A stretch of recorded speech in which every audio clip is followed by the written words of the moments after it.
it's dangerous for politicians to assume that people do not care the kind of leadership and governance they give, and that by virtue of by virtue of just their name, ANC, Ghana, MPP, NDC, people are going to continue voting for them irrespective of the kind of governance or leadership they give. Because I think some form of academic exercise should be done on how ANC control of South Africa politics could be reduced from the level they were in when Nelson Mandela, after Nelson Mandela became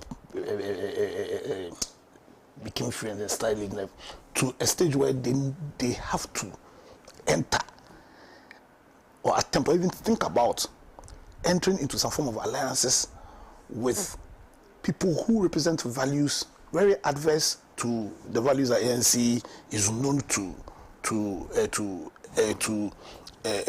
have. So for me, I want to congratulate Ramaphosa, but I think those of us in Ghana should take a cue from them. That leadership always comes with a certain promise.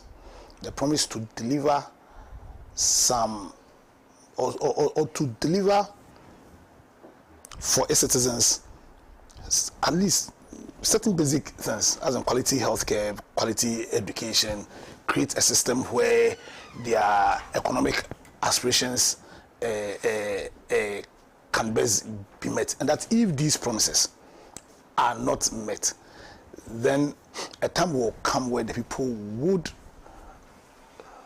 depart, you understand, from following you. When I bring it into the Ghanaian context, I always say that our brothers in the MPP and the NDC, in my view, have consistently failed to deliver on that promise. And the question is, how long are the people of Ghana going to continue to vote for them just by virtue of the fact that they are in MPP? They are MPP. In fact, I go to my own Ashanti region, and sometimes you hear, or in time past, you hear people saying that even if we bring stone, I think during the last so by election, I had a lady drawing an interview say that even if they bring stone clad in MPP colors, they are going to vote for them. For me, I think that we should take a cue from what our brothers in South Africa have done, and to understand that per the terms of our constitution, especially chapter 6, the directive principles of state policy, the advice to consider certain policies when making the decision is not just on our leaders, but in this starts with the citizens of Ghana. Because when you read the very first clause, it says that, or it admonishes citizens of the country to make certain key, or to take into consideration certain key policy guidelines when making the decisions. And the first decision we make as citizens of Ghana is into whose hands we place certain powers. Let us not be fooled too much by very useless issues like tribalism,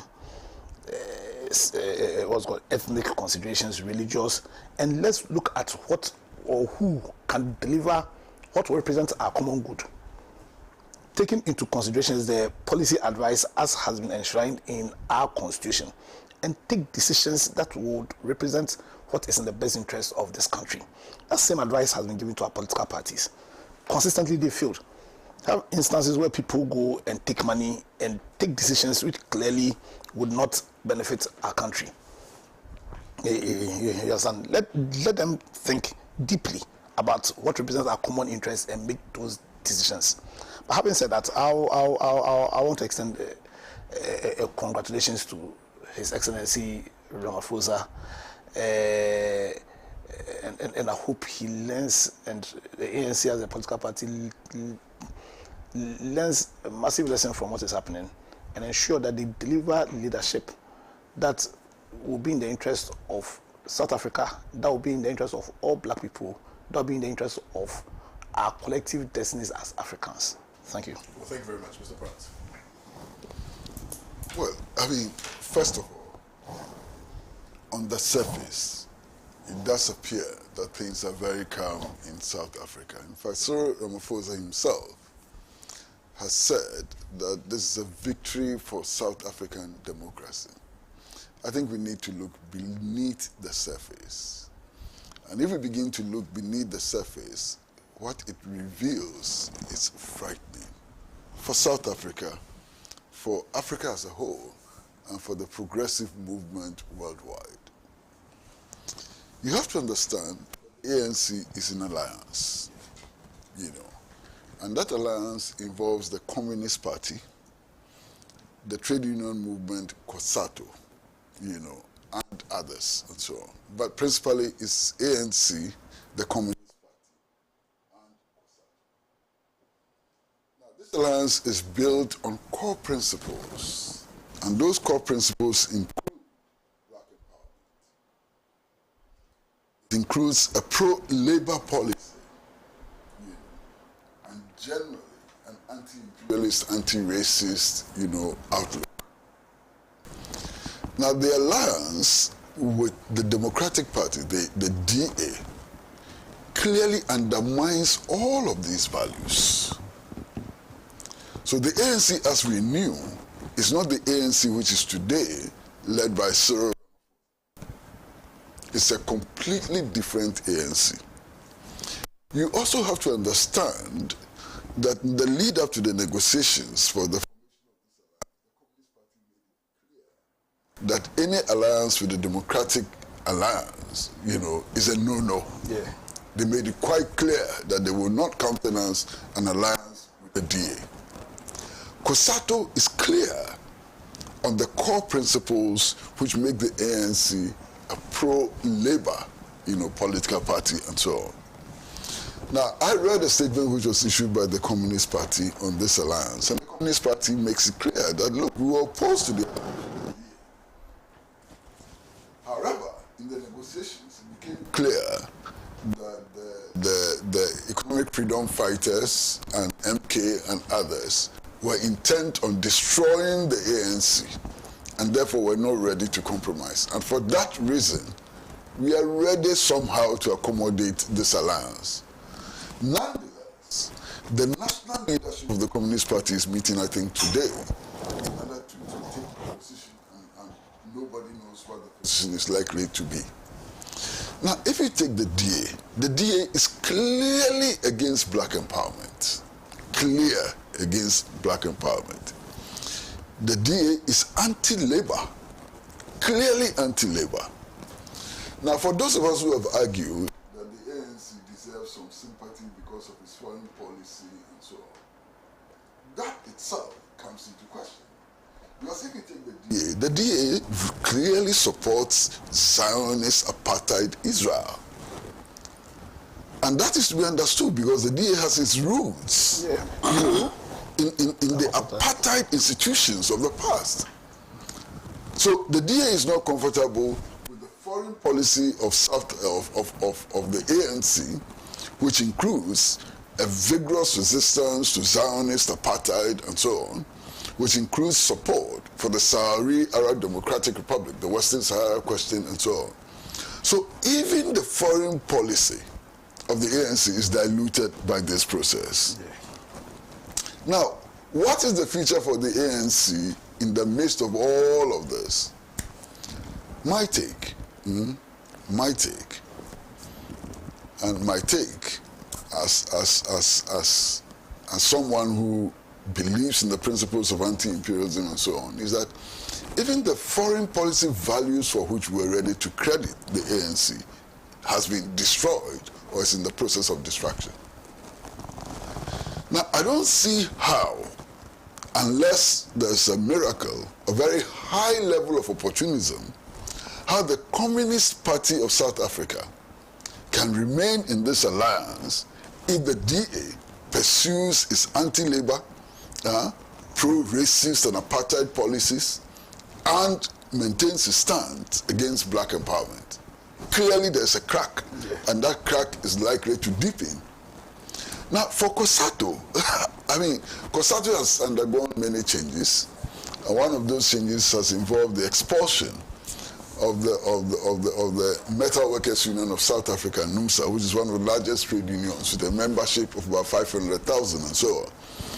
Now, can COSATU continue to support this arrangement in the face of the anti-worker, strong, strident anti-worker stand of the DA?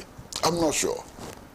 Because even if the leadership of COSATU was minded to support this alliance for even opportunistic reasons, the time would come sooner than later when the working people of South Africa, who constitute the strength of COSATU, will begin to raise important questions about their commitments to ANC and this alliance.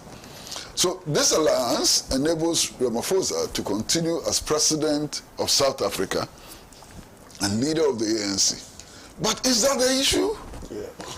One of the demands which MK made in the discussions of alliances was that they were ready for an alliance without Cyril Ramaphosa as president. And it does appear that that was a key issue in deciding to go for the DA. You understand? Because the DA was comfortable with Cyril as president. Okay? So it then appears that one of the key deciding factors is the presidency of Cyril Ramaphosa. Should that become an issue? One person and his leadership? What extraordinary does Cyril Ramaphosa bring to the table as president of South Africa? I don't see it. You know, I think that the values of the ANC, which was established through years of struggle, which was built with the sacrifices made by people like Chris Hani, you know, and so on, Nelson Mandela, Winnie Mandela, and so on, ought to have been the things which guided them in the discussion, and not the presidency of one person who, to all intents and purposes, and sometimes you have to be a little careful, but to all intents and purposes has betrayed, you know, the goals of the ANC. And so I'm not very comfortable, and I'm not very comfortable because South Africa is a major player not just in Africa, but in international affairs. South Africa is a member of BRICS. The values of BRICS, are they shared by the DA? How is South Africa going to navigate its way, you know, in this maelstrom, you know, of the emergence of BRICS? What is going to be South Africa's position, even with regards to NATO's confrontation with Russia in Ukraine? That's another minefield. Because the DA really supports NATO's stance. ANC does not appear to be supporting NATO's stance. How are they going to work that out even in the foreign policy arena? I hope that the forces of progress, the anti-imperialist forces in South Africa and so on, will begin a serious dialogue. Not just about how to save the ANC and so on, but ultimately about how to put the black empowerment agenda back on the table. About how to strengthen organized labor. About how to deal with the problem of landlessness that ordinary people in South Africa face, you know. And the way out is a serious, frank discussion amongst the forces of progress in South Africa. And that would include COSATU, it should include NUMSA, it should include the Communist Party, it should include the Shack Dwellers Association, which has a membership of over 1 million, and so on.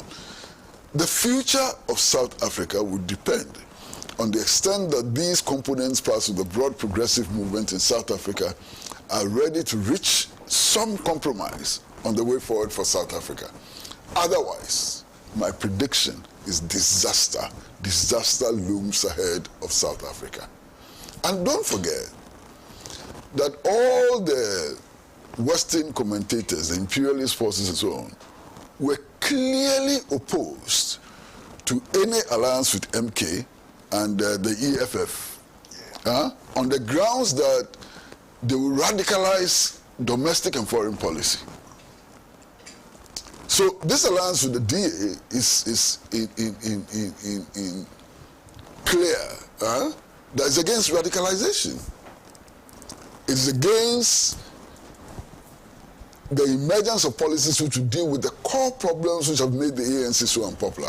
Why is the ANC so unpopular today? The ANC is so unpopular today because it has not taken black empowerment to the logical conclusion.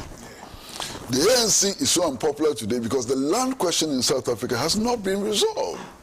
The ANC has become so unpopular today because the vestiges of apartheid are still intact. You still have in South Africa white-only communities. Still, after how many years of liberation, so-called liberation, you still have white-only communities in South Africa. So the task ahead for the progressive forces, the anti-imperialist forces, is huge. And I expect an organization like NUMSA to break out of a seeming isolation and to begin to play a major frontal role in the unity of anti-imperialist and progressive forces in South Africa in order to present a clear alternative, to what the DA and Nkata Freedom Party and the current leadership of the ANC is offering. Well, thank you very much, Mr. Platt. You're watching the Newspaper Review segment on Pan-African Television. We are streaming live on Facebook. So for those of you who may want to share your views, you can do so via our Facebook page. We are also on YouTube as well, so you can share your views on YouTube.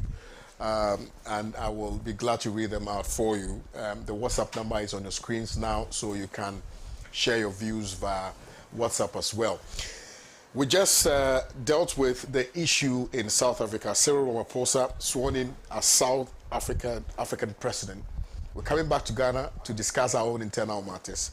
Election 2024. Well, let me indicate to us that Honorable Inus Afuseni has just joined us, getting mic'd, and we'll take his view on South Africa. We won't even let him sit down. We'll take his view immediately on the issue relative to South Africa before we come back and discuss other issues. Good morning, sir. Good morning. I trust you're well. Oh, I'm fine. Yeah, you're stuck in traffic, I believe. Yes. I'm doing great in here. Comrade. Yes, sir. Yeah, South Africa. Thank you so very much. Fantastic. South Africa is becoming very interesting. Who would have thought that the African National Congress will enter into a kind of alliance with the DA? I mean, diametrically opposed ideologies. And so South Africa has found itself in a very difficult situation. I mean, the ANC, not South Africa. South Africans are happy. They are thinking that what has happened will hold their government responsible. And many people are saying that this government might not last the whole term because there could be difficulties in the arrangement. The DA is already looking to some ministerial appointments. Whether they will get those appointments or not, we are yet to see. But it is important for the consolidation of democracy in South Africa to know that people who vote government into office have some expectation. 25 years down the line or so, is it 25 or 35 years down the line? 34. 34 years down the line, there's fatigue. The promise of a better future for the South Africans have not materialized. The houses that were promised have not been delivered.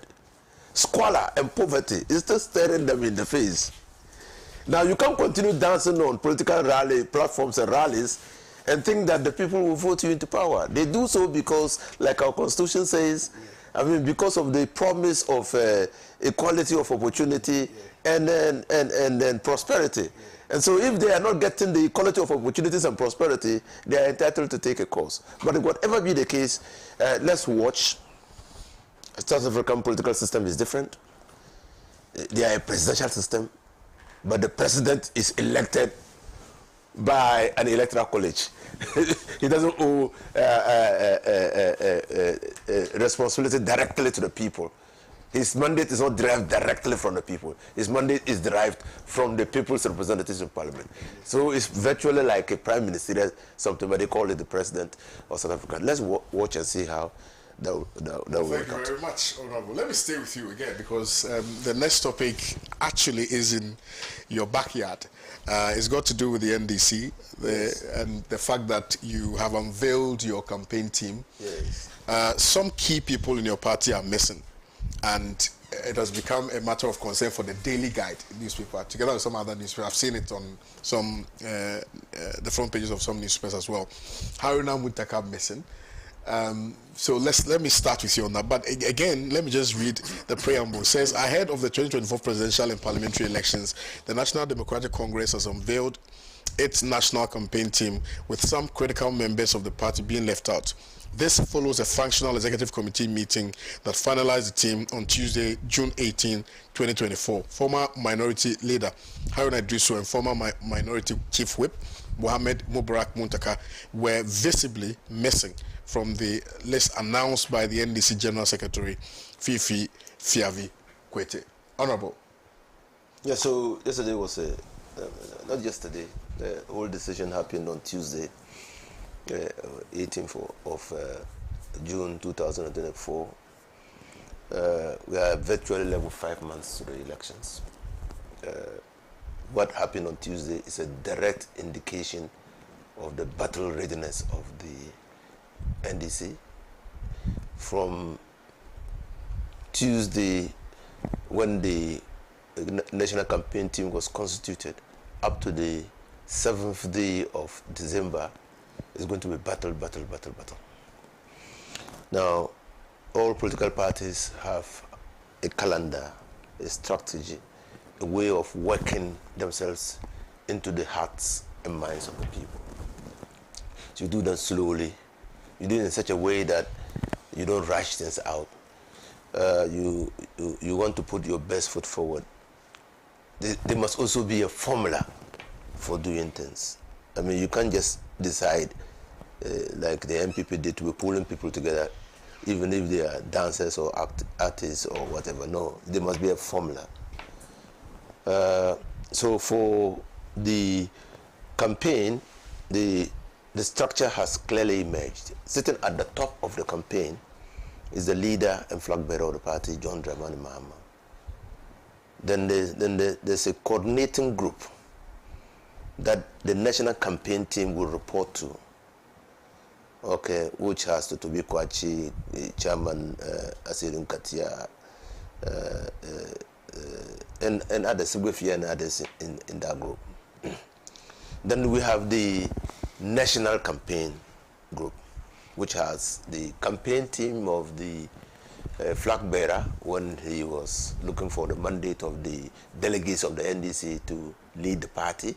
Then we have the campaign team of the running mates, okay, because they must sync their campaign. There must be some connection, okay. They must be singing from the same hymn book.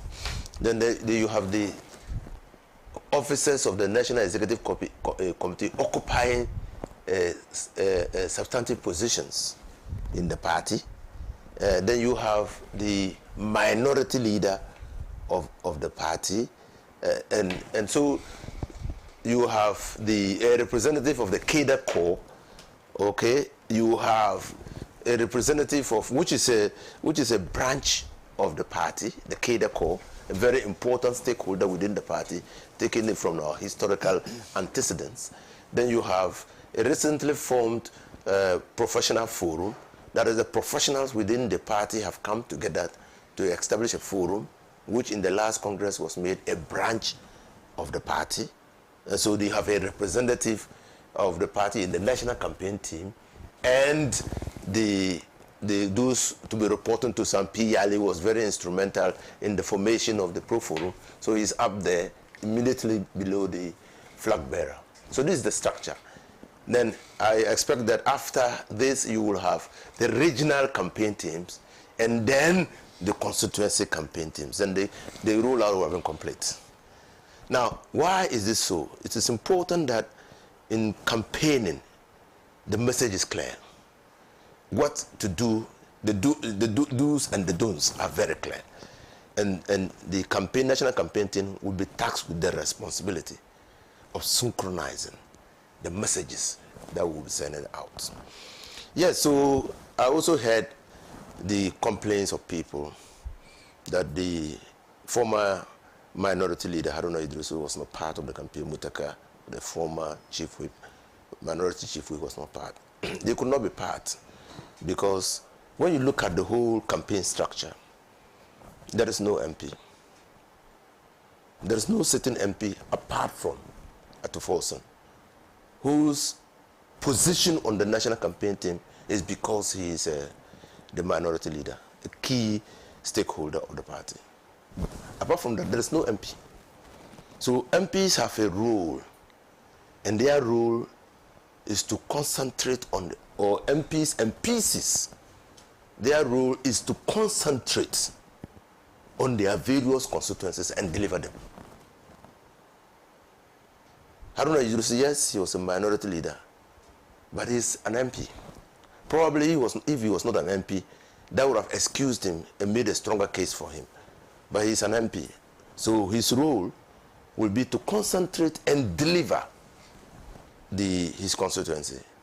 Now, the fact that his name is not on the national campaign team because of the formula adopted, that doesn't in any way prevent him from campaigning at the regional level. And he's quite influential in the northern region.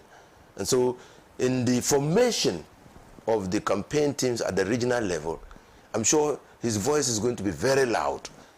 And so will Muntaka be. He occupies a constituency that is very strategic, that sends feeders to other constituencies in the Ashanti region that NDC is holding. I mean, Asawasi is a very important constituency for the NDC. And I'm sure in the strategies to get on, to hold on to the constituencies that we have been winning, and probably win more in the Ashanti region, Muntaka's voice will be loud and clear. But it is important for Daily Guide and discerning Ghanaians to understand that there was a formula. It is not out of ill luck, I mean, or what was it, malafide, bad intentions, that malice that the Muntaka or Haruna were removed. They were not part of the campaign team because there is a formula in constituting the campaign team. The principle is that if you are an MP, you concentrate on delivering your seat. And if you deliver your seat, you are delivering the victory of the party. And then those who occupy the positions, other positions, have come in because of those positions they occupy and not because of the names they have. All right, thank you very much, Honorable. Let me come to lawyer Apia Dankwa, who is not an NDC member, but obviously has a stake in these elections, and you may want to share a thing or two with us on this. Yeah, I have a lot of interest. I don't know whether you are convinced of the analysis of absolutely, as in, for me, absolutely, and of course I have an interest because I'm a Ghanaian. Every Ghanaian should have an interest. For me, my concern is, why is this even a story? That's the angle I want to look at it from. Why is this a story? Is it a strategy from, if it's coming from Daily Guide, it's likely to be from the MPP. Is it a strategy to shift focus on what really the issues ought to be going into the 2024 elections? Yes, and probably there's a strategy to make Ghanaians think that there's a massive rift.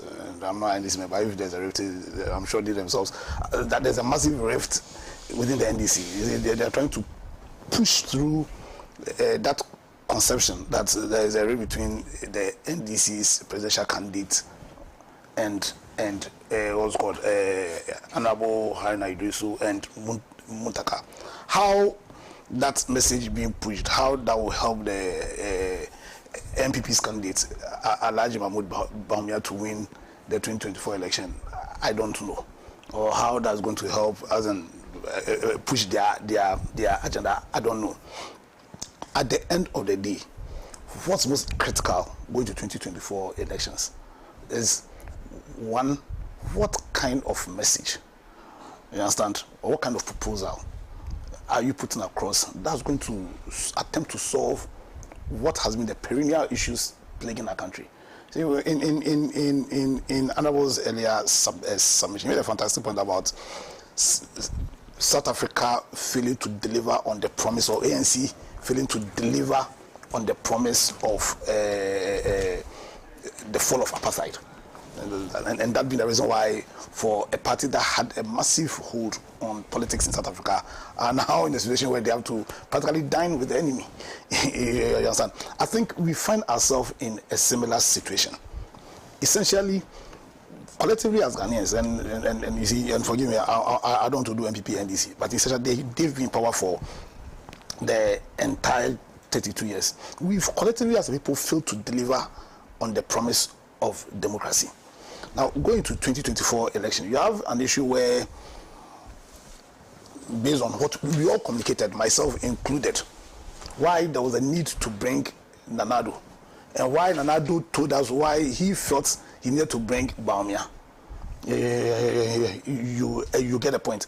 And taking that into consideration, what the central issue will be going to 2024, and that central issue being the crass instability of the economy.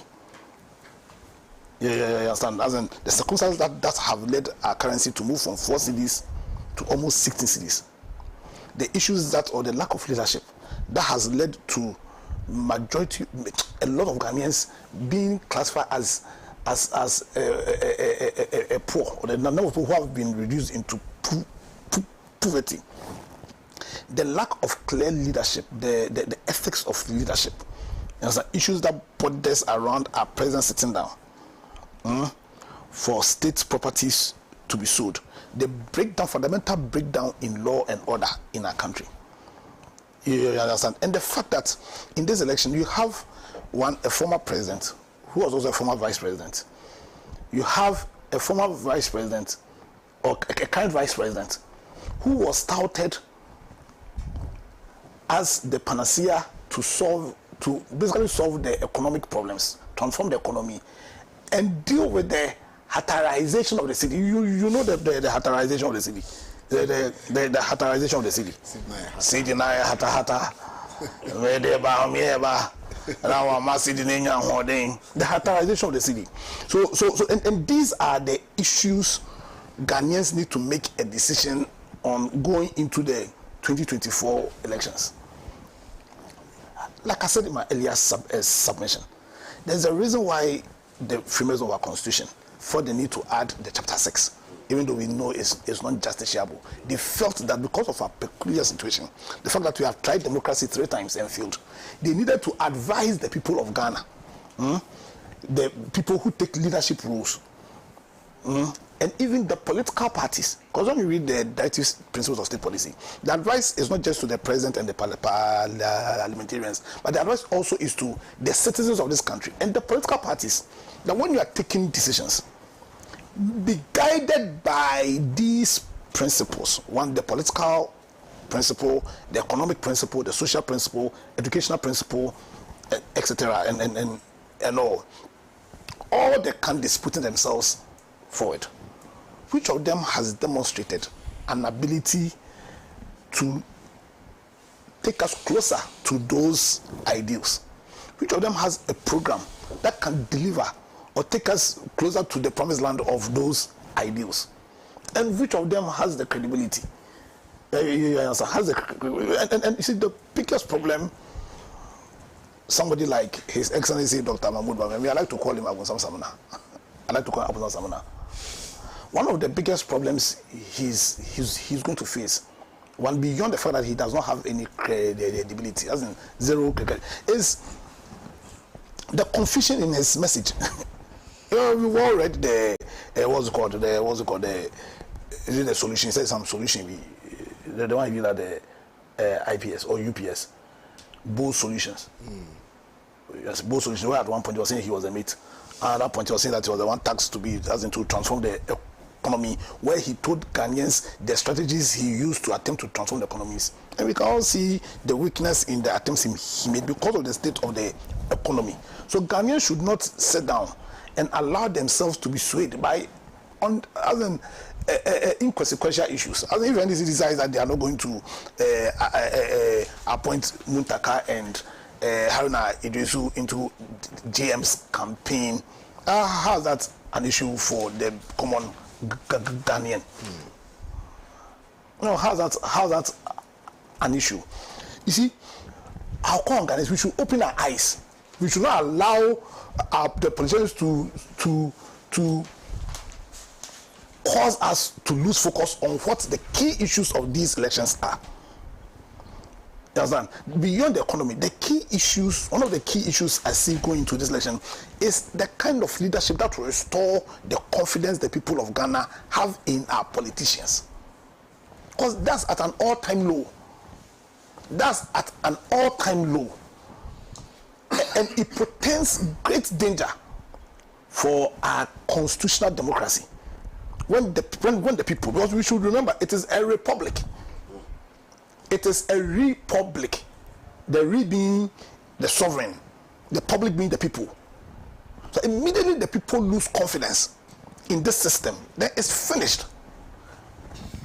And so certainly leadership is an issue in this election. Wherever the president sits down and then a state's property are being sold, and all he can say is that labor union should sit down with the minister involved.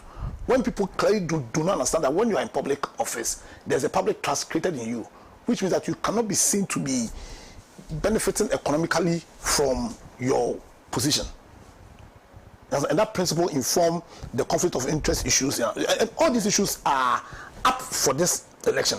They should not come and distract us with inconsequential stories and Muntaka and what is the election about? You see, the egos in our political space is what sometimes they think is about them. Forgetting that there's a purpose for which we give them our powers.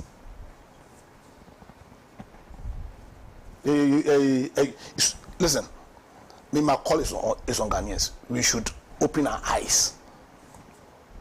We should open our eyes. At least we know what bad leadership can give us. We know where bad leadership can drive our nation. We know. At least the evidence is clear for everybody to see.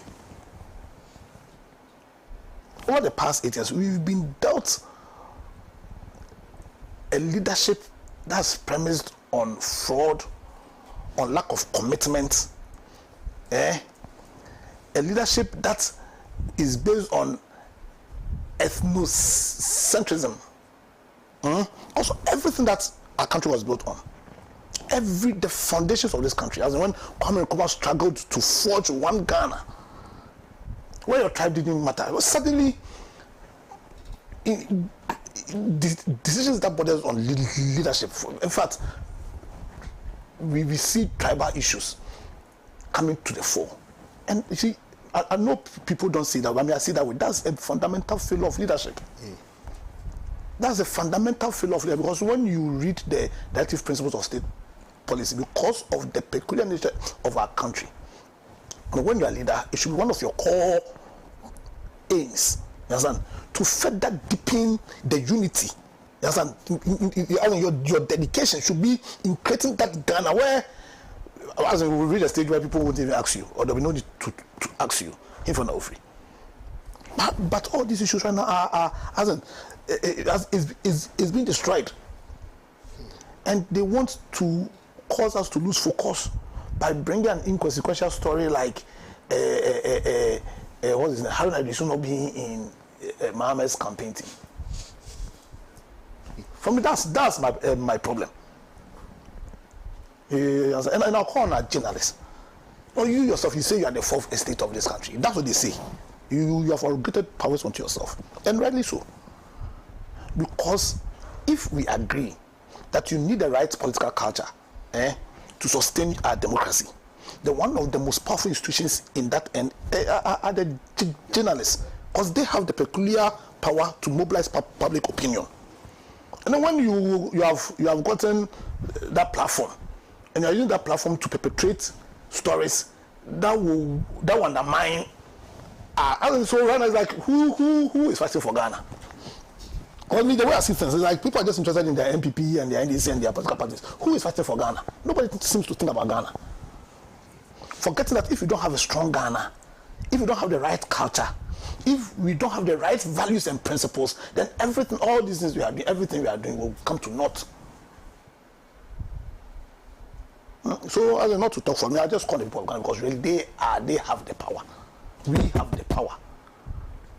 When you are going to make your decisions, don't allow yourself to be swayed by pedestrian propaganda, unnecessary ones. I'm sure what's called the Mutaka, and they have their own campaigns to run. They have their own campaigns to run. Rather, be focused on issues that will solve and restore Ghana as the black star of Africa. You understand? And for me, let me use just this 1 minute to do my own campaign. For me, the leader that has put across a message, whose focus is to build that one Ghana, was very critical. It's very critical that we build that one strong Ghana, where your tribe, your ethnic group, your religion, even your political party does not. Come, I've had discussions with you. No discussions, and it's not because I have an crazy, but I've made it clear so many times that yes, I may not have the same ideology with him, but my respect for him, you understand, in terms of what is his contribution. What have I not said about Haruna? I make it a point to always listen to him. I told you, because of the so many things I learned from him. So the point is, should it matter that he's NDC and I'm a movement for change, Afro? You understand?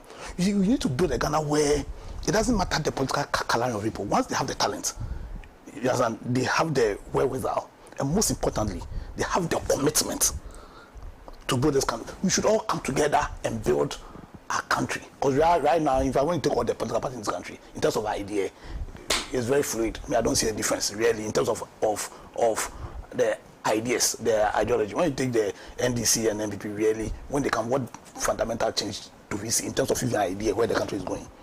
You understand? Right now, there's no regard for idea, for ideology. We need to build a country where even our party coloring doesn't really matter. What really matters is our commitment, our common commitment to restore Ghana as the black star of Africa. That should be our guiding principle, and it's in that regard that I'll say and John Kojo Chamantin to all Ghanaians, and also to tell Ghanaians that please let us disregard some of these stories. They are very pedestrian, and we don't need that going to 2024. Mr. Pratt. As far as I'm concerned, the mischief is clear. You know, and it's not an isolated mischief. Even watching the political scene over the last 6 months, you can see the emergence of a certain clear tendency. People who have decided that the December 7th elections will be won, not at the polling station, not by counting ballots, but by sowing seeds of discord. You understand? And that's very clear. Now, only last week, I saw a letter purportedly authored by the flag bearer of the National Democratic Congress announcing some appointments after his victory in December 7th. And it was obvious what that letter was intended to achieve. And what that letter was intended to achieve is not substantially different from what this publication seeks to achieve. In that letter, for example, and it's turned out to be completely fake, Mr. Kelvin Taylor of Life Silence is nominated or appointed as Minister of Information in the next administration. Stan Dogbe is nominated or appointed as Chief of Staff, you know, and so on and so forth. And the purpose is clear. Why would anybody sit in the comfort of their office, their home, or whatever, and concoct such a letter? Obviously, is to touch the cohesion of the campaign of the NDC. Why are you worrying yourself when the appointments have been made already? And so on. You know, is to feed into a certain disarray, you know, perceived disarray and so on. And I can assure the perpetrators of these acts that they will have no effect on the political future of this country and the fortunes of any of the political parties. Because, look, the people of Ghana are so very mature now, and they know what they want. How does the inclusion of Muntaka in the campaign team resolve the question of inflation? How does the inclusion of Haruna Idrisu resolve the question of the sale of SNIT hotels and so on? It doesn't in any way. So the mischief is clear. The mischief is so very clear. Now, my advice to those who engage in this shenanigans is simple. If you want to win the elections, do what the people of Ghana want you to do. And stop this silly, childish, manipulative, fabrications. It takes you nowhere, you understand. Look, Haruna is an extraordinary charismatic figure in the National Democratic Congress. Nobody can underrate Haruna's influence in the National Democratic Congress, no matter what you say about him. I'm a product of the North. I'm a product of Tamale, and I know how much influence he wields. And that influence has come about as a result of the display of modesty and so on. I go to Tamale. I've never met Haruna Idrisu in Tamale sitting at the back of a Land Cruiser and being wheeled around. You are most likely to see him on a motorbike, moving from shed to shed, playing cards, drinking early morning cocoa with his constituents and so on. That simplicity and so on has endeared him to his people. Okay? But it doesn't mean that because of his charisma and popularity and so on, he should be at the center of everything. A campaign team is structured on the basis of principle, on the basis of some criteria and so on. What criteria does he fit in? What is the criteria he fits in? Now, if you look at the whole campaign team, there's only one member of parliament. And that one member of parliament in the campaign team represents the minority as a group. Can Haruna today, in his current position and so on, play that role? Obviously not. You understand? Now, there must be a reason why there's no member of parliament in the campaign team. And I've done my checks, and my checks reveal that the reasoning is that members of parliament and parliamentary candidates need to go to their constituencies and win their constituencies, focus their attention there. Would that not apply to Haruna? Obviously applies to Haruna, So this whole campaign is needless, is senseless, useless propaganda, mischievous, and it has no value at all. And I think it should be dismissed for what it is. Take Muntaka. All the criteria which was set out, and I took my time to read the statement which was issued by the NDC. How does Muntaka fit into any of the criteria which had been set up for membership of the campaign team? I know as a fact, for example, that in the last elections, Honorable Okudato played a key role in the campaign team of the vice presidential candidate. He's no longer there. And why is he no longer there? Is that because there's a defect? He has a defect and so on? Simply because the criteria has been set and he doesn't fall into the criteria. You understand? So this mischief, in fact, is childish mischief. I mean, this mischief is based on the assumption that the people of Ghana are fixated with personalities. We don't care. We don't care. What we want to do is to ensure that there's a certain stability in the prices of foodstuffs and food.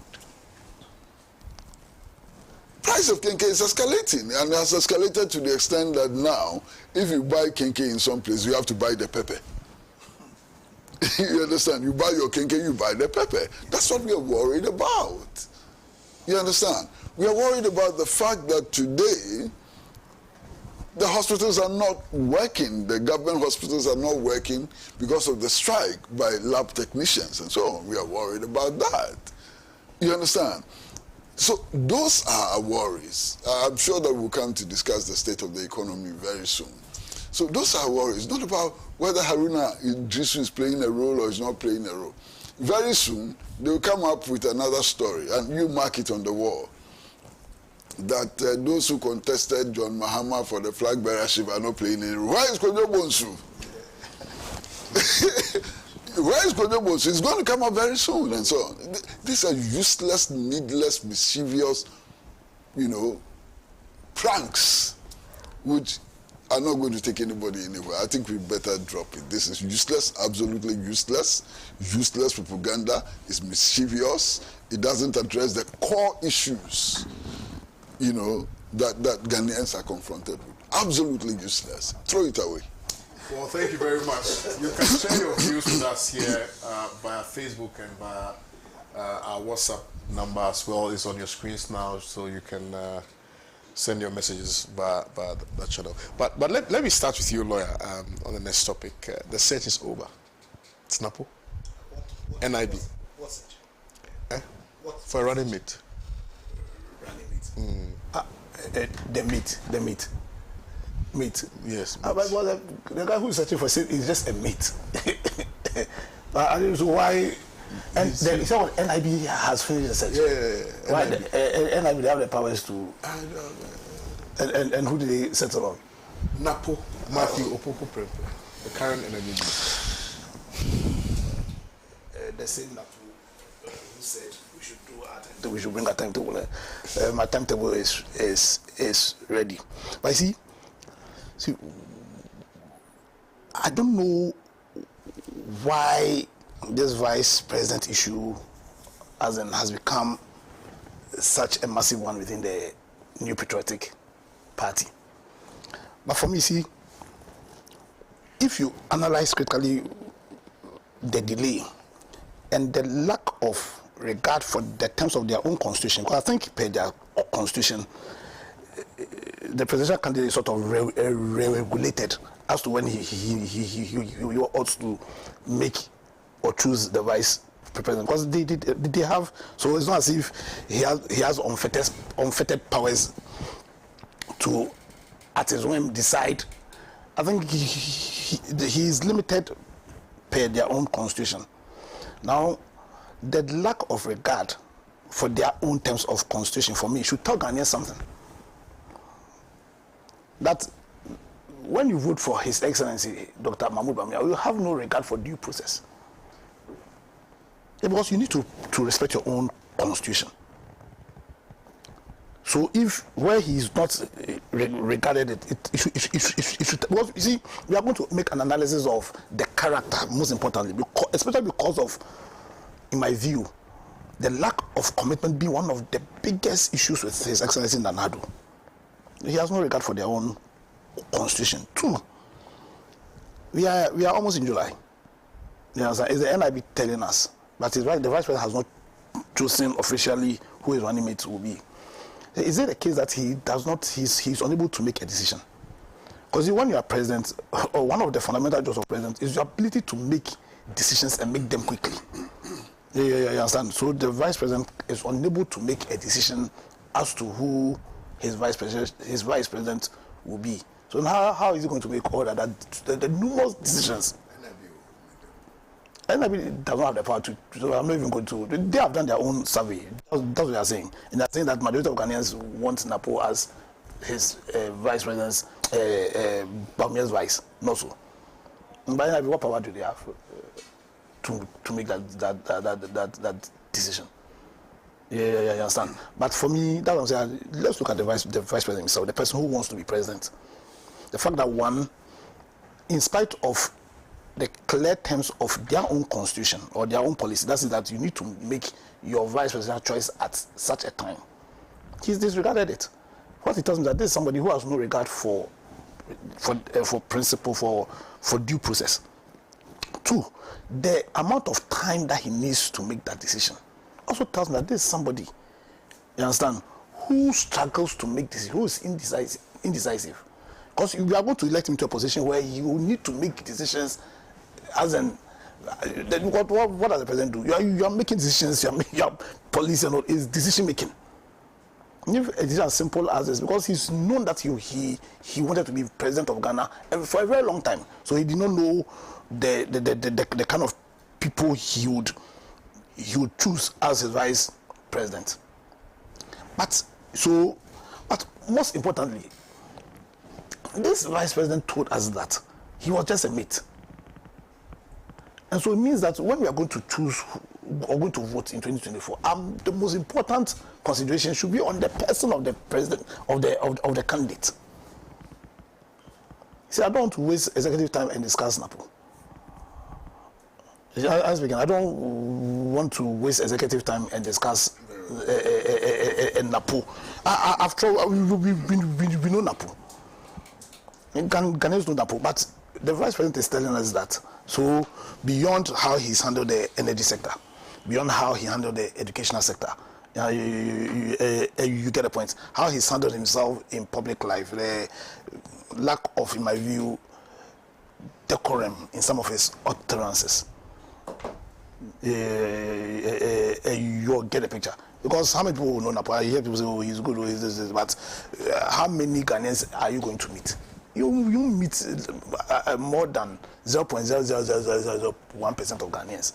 So then your values, your respect for people, your commitment to the development and dedication of this country, you understand, will be very critical. You get the point. Yeah. And so, Kwame, for me, we are going to have to, or we are going to make a decision come 7th December as to who will become our president.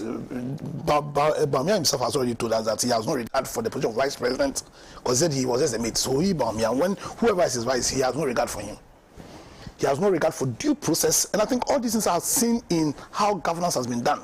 You take the 5G issue, lack of due process. You take the state issue, you understand, lack of an appreciation of the ethics of leadership, and all or everything that's happened is seen in how things were handled within their party, and we are seeing the same. When Anadu was saying all that die and all those irresponsible statements, when he initiated and saw through the coup against Paula Foucault and the rest, when he changed the character of his party, I think what he was doing was to tell Ghanaians of how he was going to handle his presidency. We took that for granted. We should not make the same mistake. Everything that Bawumia is doing now, his lack of regard for their own policy, per their constitution, as to when he ought to have announced who was his vice president, his indecisiveness,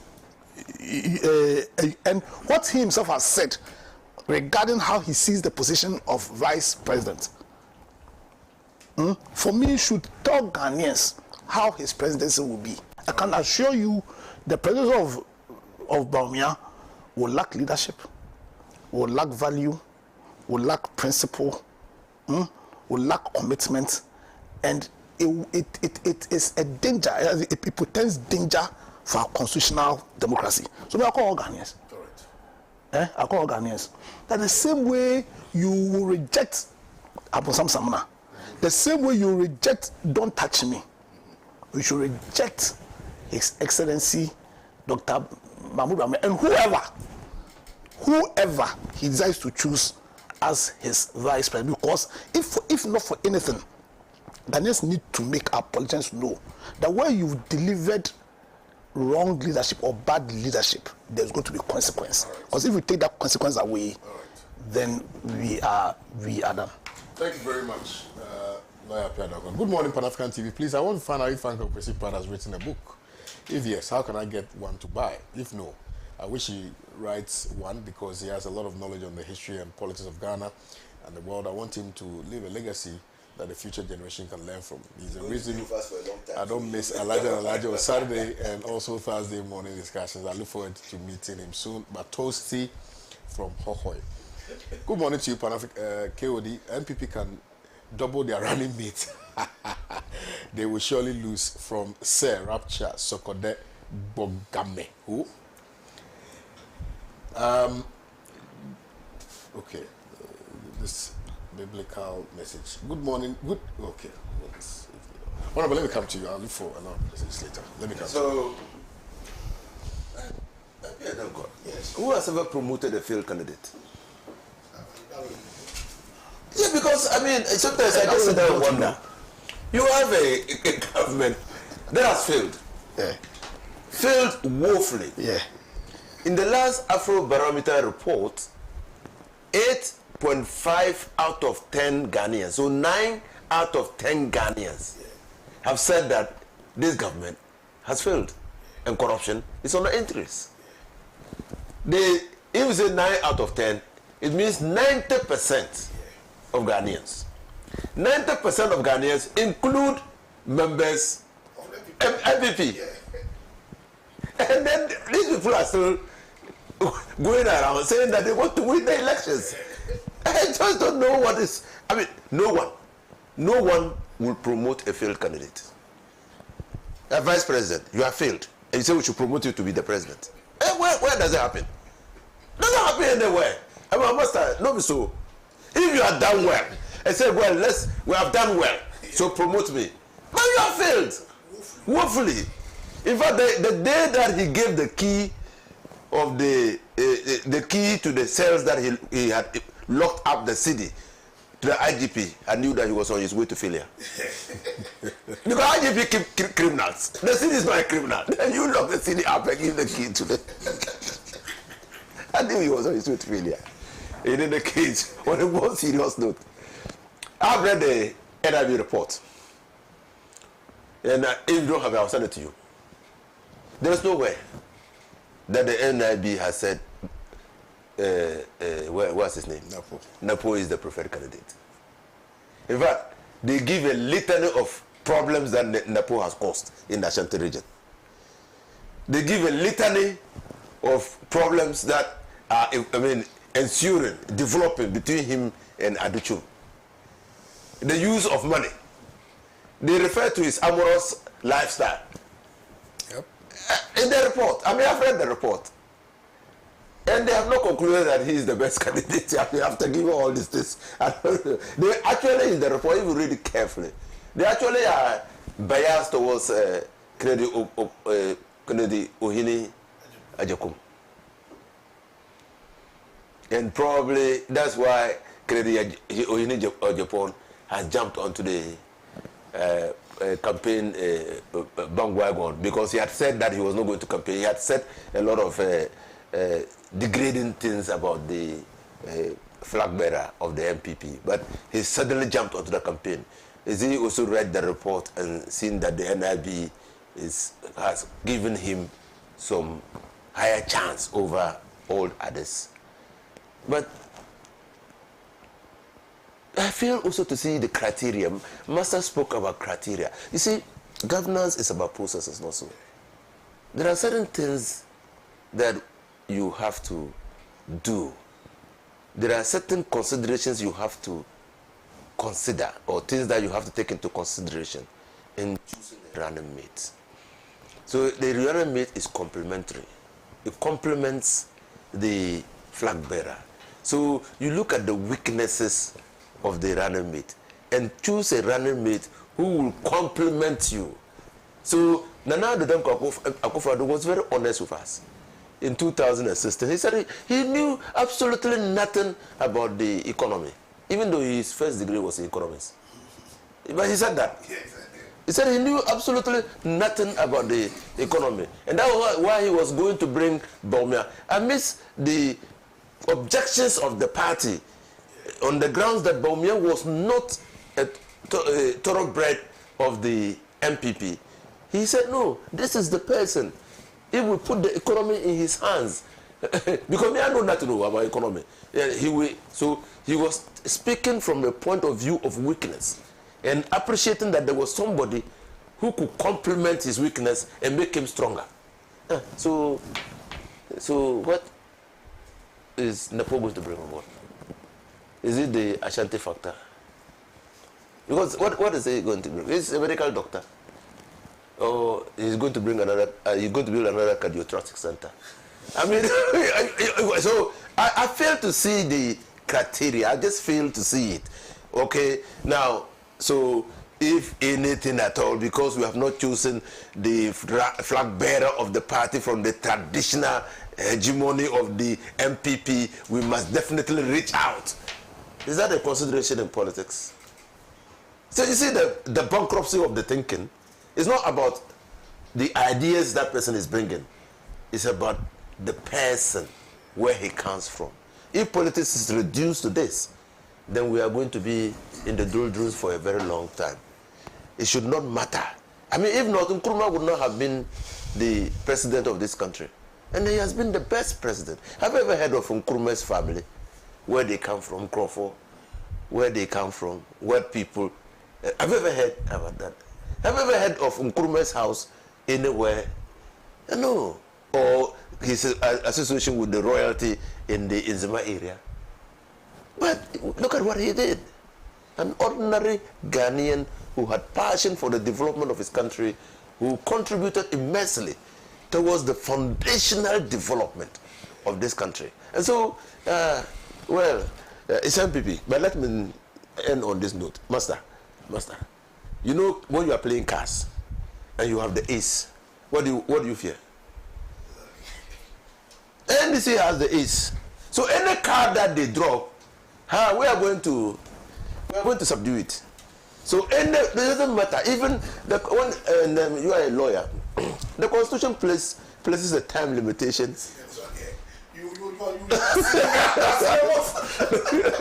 The Constitution places a time limitation on the president.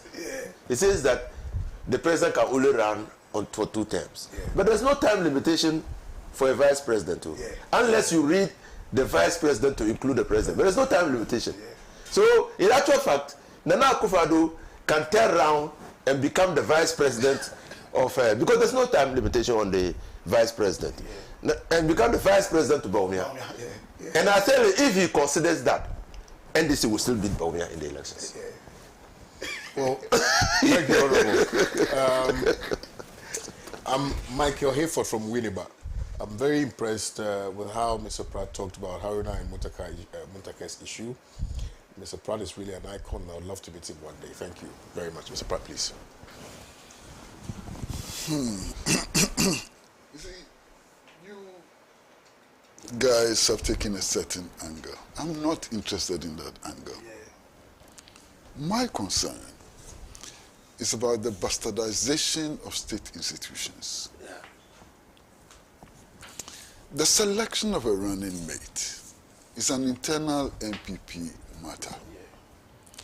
What is the role of national intelligence in that selection process? Isn't our NIB also finding out who is likely to be the best presidential candidate of the PNC and the best running mate of the PNC and of the CPP and of all the other formations which are coming up? If it's not, why then is it interested in who becomes the running mate to Dr. Bawumia? It's clearly an abuse of state institutions, and that's where my worry is. Now, if you have the whole National Intelligence Service helping to decide who should become the running mate of Dr. Bawumia, how fair and principled can you expect the National Intelligence Service to be in any dispute, in any conflagration and so on? It becomes aligned to the New Patriotic Party, and that's my worry. Whether NAPO is good or bad and so on is completely irrelevant in this discussion. The most important relevant issue is the role of the NIB, the National Investigations Bureau. What is its role? Now, again, what are its priorities? Many cases of unresolved murder hinging on national politics. It is not interested in that. You understand? What is its core mandate? Those are the critical issues here. The Vice President himself has made it very clear, as my friend and colleague has said, you know, that who becomes Vice President is not an important issue.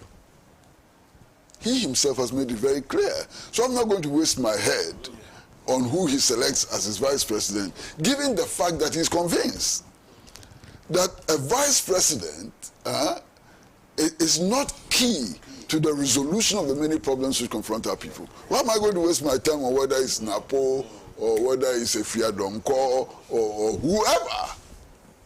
My concern, because if indeed this report has been written, if indeed this survey has been conducted, it has been conducted with state resources.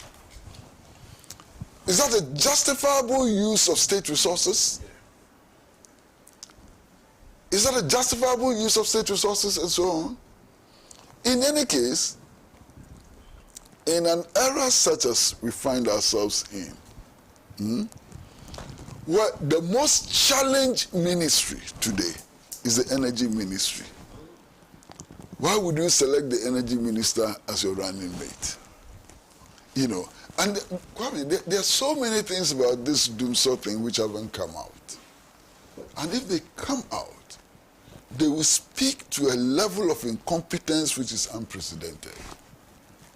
Listen, now there's no doubt at all that what is driving the current DANSO is fuel, lack of fuel. Clear lack of fuel is what is driving the current DANSO. Now put your ears to the ground. On May 1st, His Excellency President Akufo-Addo promised that DANSO was over. Yeah. What gave him that confidence? What gave him that confidence? Why did the president risk everything to announce to us that DANSO was over? Because funds had been allocated for the importation of fuel to solve the fuel needs of the energy sector. Okay, what happened? My information is that we bought the wrong fuel. Yes, sir. Oh, wow. Yes. The president was confident. He knew that funds had been allocated for the supply of fuel and that was going to bring the DANSO crisis to an end. It is still persisting after today. Why? Check. My information is that we bought the wrong fuel. Wow. Now, if that information is confirmed, okay, how then do you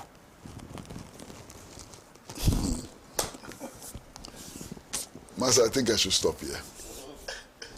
No, I think I should stop here. All right. You know, I mean, why? The gentleman we are talking about has been part of this cabinet.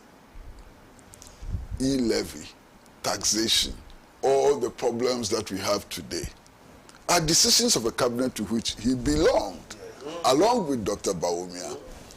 What new is he bringing to the table, you know, in order to assure the people of Ghana that we would have change? Now, if you listen to the propaganda about making him the vice president and so on, when I listen to that propaganda, I cringe. Because a lot of it, more than 50% of that propaganda, is about ethnicity. It's about being Ashanti. Are you not frightened? Are you not frightened? What future do we have when national leaders at that level are chosen primarily on the basis of their ethnicity? I'm frightened, you know. And I have a particular problem.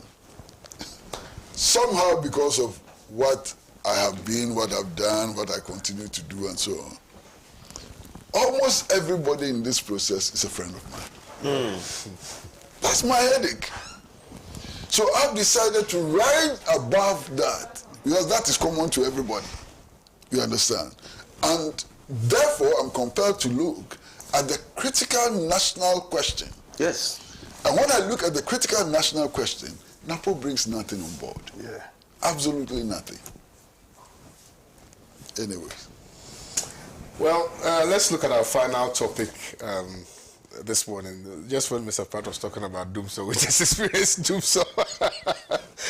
But Ghana's economy sees 4.7% growth. GSS. Oh no, but briefly. Well, I had wanted to look at the... What do you want to look at? I had wanted to look at the growth, segregate the growth. Ah, okay.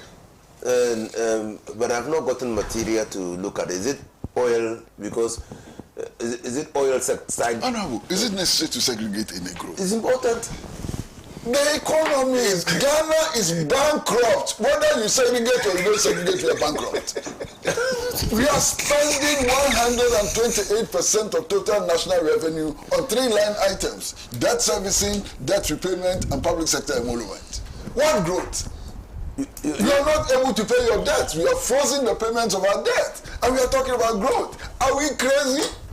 What growth are we talking about? The problem is that it has made it to the headlines. This is like Alice in Wonderland. That's true. Alice in Wonderland stories. That's true, though. What growth?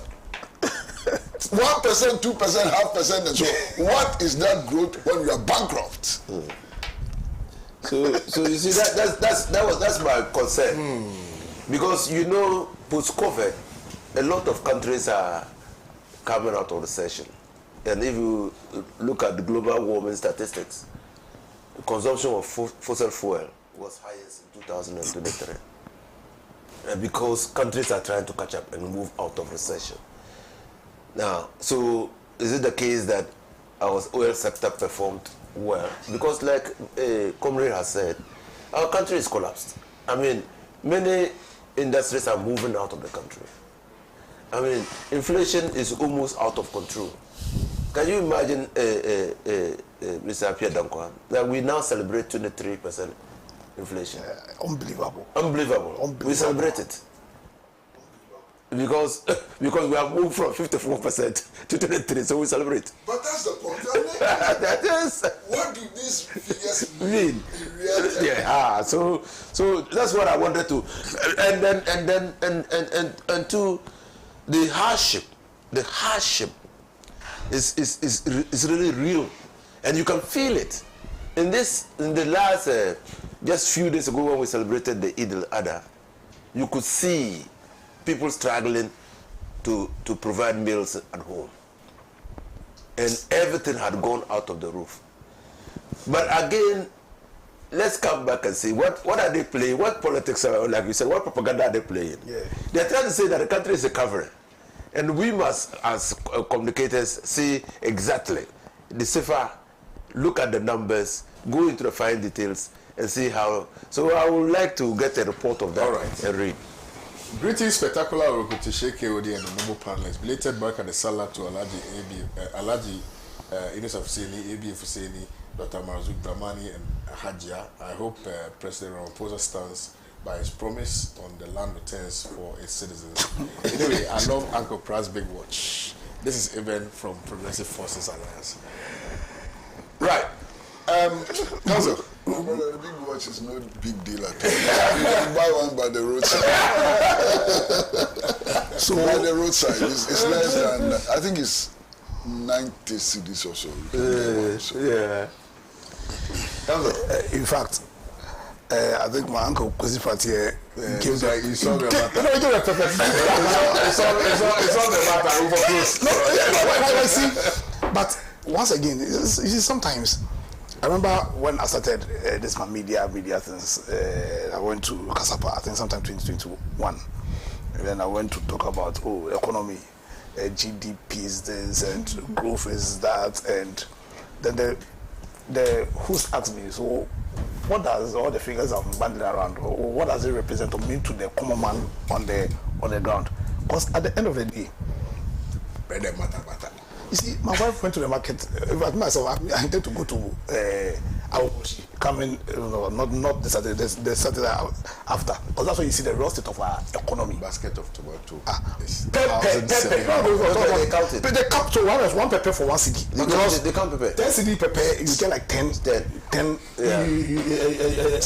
So they should stop this insensitive behavior and that's what I'm saying. People, you see, my problem. I'm speaking. My problem with these people, and when I say these things, and they talk about you were in the PP, I say you don't get to the point. That you see, we are Ghanaians first. Is the dishonesty, the lack of commitment, the fact that these people are just driven by a clear desire to just win power. They just want the power. They just want the power, but they forget that the power is a vehicle. It's a vehicle to do good. They forget about that. Because when people are struggling to buy, and not to sound too pompous, when people, as in 6 years at the bar and me are working, you understand? And we are all struggling. You understand? If I'm having discussions with my wife as to why, and to the extent that she will explain to me that, listen, I'm buying pepper, 10 seeds of pepper, I'm getting 10 pieces, 10, 1, 2, 3, 4, 5, 10 pepper. Yeah. Then it tells you where the big hole they've driven our country into. So instead of finding, what is that? As in this same repetition, oh, growth is this, inflation is that. What does it mean to the common man? What does it mean to the common man? Well, if it grows 4.something%, at the end of the day, people don't have the money to consume. Because see, when you define what an economy isn't just about you producing, but also consuming. You get a picture. Now, where you've created a situation where you've practically killed the ability of common Ghanaian to consume, then you don't wear your coat and you're telling us that growth is. I don't even trust that information. See, right now, the way they've even placed me, I don't even trust anything that comes out from their mouth. Because if the economy is growing by 4, it has grown by 4 over the last quarter, we should see it. We should see it. But if I'm supposed to stand by the words of His Excellency Dr. Baumia, who said that you can do all the propaganda you want. You can bundle around any kind of economic indicator. If the exchange rate, the exchange rate will expose you. The exchange rate will expose you. Because at the end of the day, when they define economics, the end point is to make the citizens happy, the people happy, to have the people to have a certain quality of life. You understand? The end game is to see people progressively moving out of poverty into a better life. Is to see real progress in health delivery services to the people. Is to see real progress in the quality of education that we are being granted. Is to see real progress in terms of the quality of infrastructure that is being created. At the end of the day, it should be seen in the attractiveness of our business environment, you understand, to people who want to invest into this country. Right now, you have a situation, you've created a toxic economic environment where people are rather living, they want to live, people want to live. Yeah, people want to leave the country. You have a situation where you go across the country and the destruction in, or the lack of infrastructure, you get it. Things are so expensive that right now you must be very creative, otherwise you go hungry. Very, very hungry. Let me leave you. Yeah. Just to end, and then you have the temerity, the cockroach audacity to tell us that because you've recorded 4-point-something growth, we should clap for you. They will see in 2024. They'll see the state of the economy in 2024 when we vote them out. Yeah. December 7th, yeah. Just when we vote them out, then you'll see the state of the economy. Are you finished? All right. Okay, so let me read this message from Alhaji Hamza Pickfowl and then we'll wrap up. Good morning to you, brother. In my humble opinion, the poll conducted by NIB is the most useless poll and must be thrown into the dustbin. In any case, what authority has the NIB to conduct an opinion poll for the MPP? They have even gone ahead to advise the president to inject more money into the energy sector, and all shall be well with NAPO. Just take a look at the difference between NAPO and the other names mentioned. This is a cooked pool conducted by NIB, and so it's shameful. In any case, whoever partners Dr. Baumia cannot prevent them from going into opposition. Honorable, thank you very much for your time this morning. Council, thank you. Mr. Pratt, thank you. Thank you to you for watching today's edition of Good Morning Africa. My name is Kwame Usuda, so I'll see you tomorrow. Have a nice day. Bye-bye.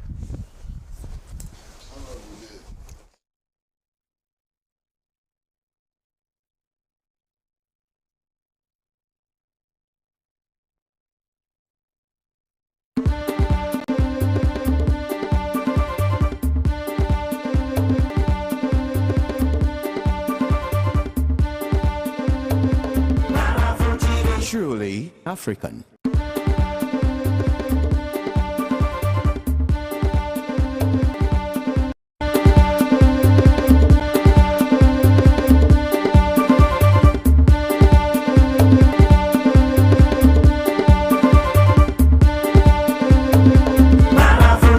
Truly African.